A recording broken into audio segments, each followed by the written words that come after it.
बात करना चाहती हूँ आपके सामने। बसपा साहब ने आज की जो समाअत है और हमारे यहाँ आने का मकसद सामने रख दिया। मैं सिर्फ इतना कहना चाहती हूँ कि हमें ये देखना, आप देख सकते हैं कि कितनी खवातीन यहाँ आपके सामने खड़ी हैं।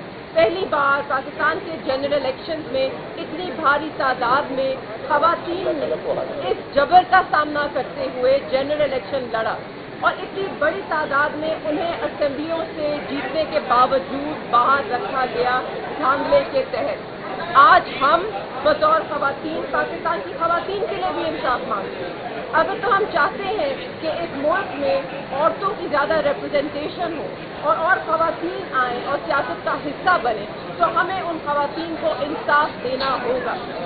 हमारी ये भी दरख्वास्त है कि जितने भी ट्राइब्यूनल तश्कील किए गए हैं लाहौर हाई कोर्ट के चीफ जस्टिस में, वो अब अपनी रूटीन में चले। हम 4 महीने हो गए हैं, 2 दफ़ा हमारे केसेस रीलिस्ट हो चुके हैं, हमारी तारीखें नहीं रखती। यहाँ जितने लोग खड़े हैं अक्सर के केसेस ट्राइब्यूनल ने अभी तक सुने ही नहीं, नोटिस ही नहीं दिए। हम सब यहाँ इंसाफ के मुंतज़िर हैं और हम यहाँ बतौर कैंडिडेट नहीं, हम लाखों पाकिस्तानी अवाम के रिप्रेजेंट कर रहे हैं। लाखों पाकिस्तानी इंसाफ के मुंतज़िर हैं। उनके मैंडेट पे, उनके वोट पर डाका डला है, उनका वोट चोरी किया गया है और मुस्तरद की गई है उनकी राय।